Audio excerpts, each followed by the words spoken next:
I'm pretty sure a majority of us can remember a time in our lives when the evil and mysterious myth known as Herobrine was one of the greatest fears and problems players had to face while exploring Minecraft.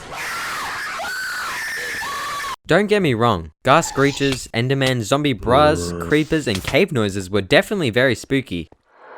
Yo! What was that? Oh. But let's be real, nothing came close to the horrors of maybe one day finding this unwanted visitor in the comfort of your Minecraft world. This is just one example of the few video game hoaxes I will be exploring within this video. Hoaxes in games have always been really interesting to me. The idea of unlocking a secret hidden character or finding unknown discoveries not a single person has seen in game before is exciting enough to make any person go crazy. Which is a big reason why I feel like a lot of people fall for these video game hoaxes. As hoaxes and myths in video games have always fascinated me, I figured I might as well make a video talking about this topic and discuss some of the video game hoaxes that I know.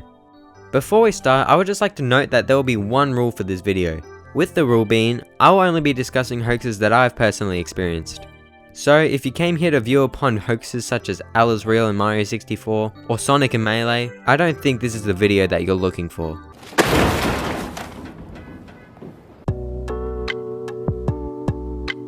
Since I've already briefly gone over the terrors that is Herobrine, I might as well start the video off explaining some more information about this boy. If some of you are unsure to what Herobrine is, don't worry, I'll fill you in. Herobrine is the subject of a community-made creepypasta character who is rumoured to be found unexpectedly throughout players' Minecraft worlds, and is also said to as well stalk and mess with players. The mysterious character seems to be an exact replica of the default skin, with the only difference being its eyes changed to only white. Something I've always thought and found interesting about Herobrine and the default skin is how they are both incredibly similar and pretty much identical, yet both have completely different moods, with the default skin being an average, fun, ordinary player, and Herobrine being a soulless, eerie figure. I'm not sure if this is just me that feels this way, but I just find it crazy how two small white pixels can completely change the whole feeling of a character. As a young child playing Minecraft, the thought of seeing Herobrine in my game was absolutely terrifying. And the problem was, I was fully convinced he was real. I used to watch countless Herobrine sighting videos on YouTube, which at the time were incredibly convincing to me. Somehow. I remember in these videos I would often explain signs and reasons that Herobrine was in your world. Now, let me tell you now, if you see these 5 things in your Minecraft world, you better run. Delete your world, cause Herobrine is around and out to find you. These 5 things include random glowstone, 2x2 block caves, perfect sand pyramids found in oceans, trees without leaves, and of course, redstone torches. Looking back at the Herobrine myth now, it's really obvious that it was just a creepypasta and nothing more. Super Smash Bros. Brawl was definitely my favourite game growing up as a kid, with there being so many things to love about it. The characters, the epic storytelling adventure being the amazing Subspace Emissary, the 10 out of 10 menu, the overall vibe of the game, and that amazing soundtrack. I know a lot of people hate this game with a passion and even come to say that it's the worst in the series, due to it being very slow compared to the other titles. But as a kid playing Brawl, I had no clue competitive Smash was a thing. That was horseshit! No! I just saw Brawl and the Smash Bros series as a fun game to enjoy with friends. I love Brawl and couldn't get enough of it. So what's a good way of exploring more of a particular video game to get more of it? YouTube. I would watch Brawl glitches, animations, tutorials, Easter eggs, machinima, live action recreations, and wait, hold on, what is this? All you SSBB fans, I have really important news for you.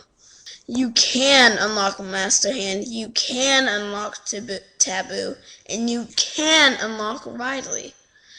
Here's how. Just to let you know, I was a very dumb and delusional kid, and I wasted a lot of time on these many hoax videos.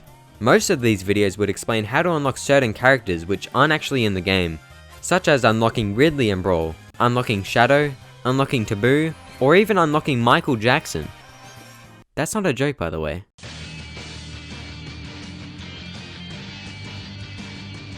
Remember how I said I was a dumb and delusional kid before? Well, yeah. 8-year-old me watched this and said, yes, nothing is wrong with this video. This is real. This is fine. I remember me and my friend would follow many of these tutorials and attempt to unlock the characters which was said to be in the game, but obviously failed.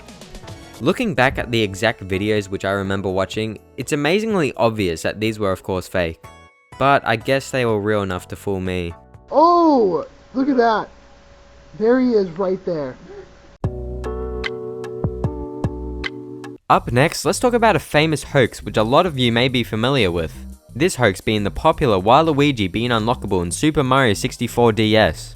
Now, to be real with you, I didn't own this game, but I still remember believing this as well as trying to solve the hoax. I remember my friend one day came over to my house and explained to me the myth which at the time we thought was completely true. It was said that Waluigi was an unlockable character within the Super Mario 64 DS game, which honestly makes sense for a lot of reasons. There's Mario, Wario, but only Luigi? Why have the Mario brothers, but leave Wario's brother out of it? Every character has a rabbit in their color, right? With Mario being red, Luigi's being green, Wario's being yellow, and Yoshi's being white. In the manual, a purple rabbit is found which is not seen in game. Many players, including myself, suspected that this rabbit was for Waluigi, and if you found the rabbit, you would unlock Waluigi. In the minigame room, there are coloured circles of all the characters on the ground, red, yellow and green. However, the colour purple was also seen on the ground which players thought indicated Waluigi, and I guess that makes sense. I really don't know much about this hoax. I didn't spend too much time trying to find Waluigi as a kid, and once again, I didn't own the game, which is probably the reason why. But it's definitely a cool hoax to look back at.